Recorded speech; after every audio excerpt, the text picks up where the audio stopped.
কি গো, মা কোথায় গো? কি জানি, হাতে ফোন নিয়ে তো বাইরের দিকে দৌড়ে গেল। বাইরে?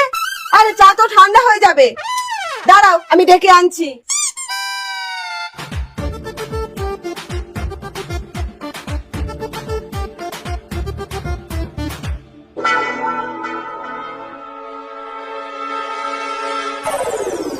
হে ভগবান, তোমাকে অনেক ধন্যবাদ, তুমি এইভাবেই আমার পাশে থেকো।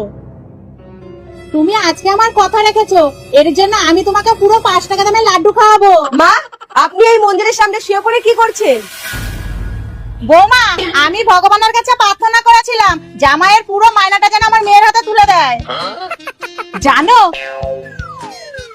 কালকে জামাই সেটা করেছে, আমার যে কি আনন্দ হচ্ছে না। তাড়াতাড়ি বাড়ি চলো, মেয়েটা আবার আসছে।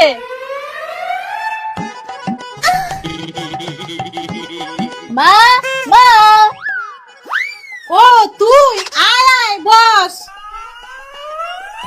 মা, তাড়াতাড়ি চলে এলাম, সবাই মিলে আনন্দ করব বলে। বৌদি, তুমি খা খা খা।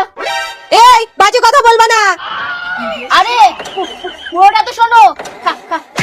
খাসির মাংস নিয়ে আসো, উৎসব করো। হ্যাঁ হ্যাঁ, নিশ্চয় নিশ্চয়।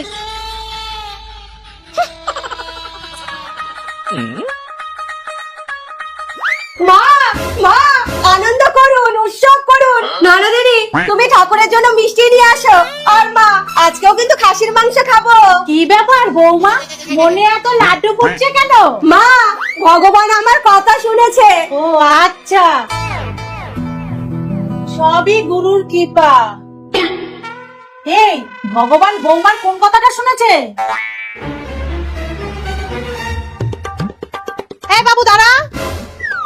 বলো। তোর এই মাসের মাইনের টাকা কই? এই মাস থেকে সব টাকা পয়সা তোমার বৌমার কাছেই থাকবে, যা লাগবে ওর থেকে নিয়ে নেবা। তোর দাদাটাকে আর মানুষ করতে পারলাম না, একদম বউ বেরিয়া হয়ে গেল, বুঝলি?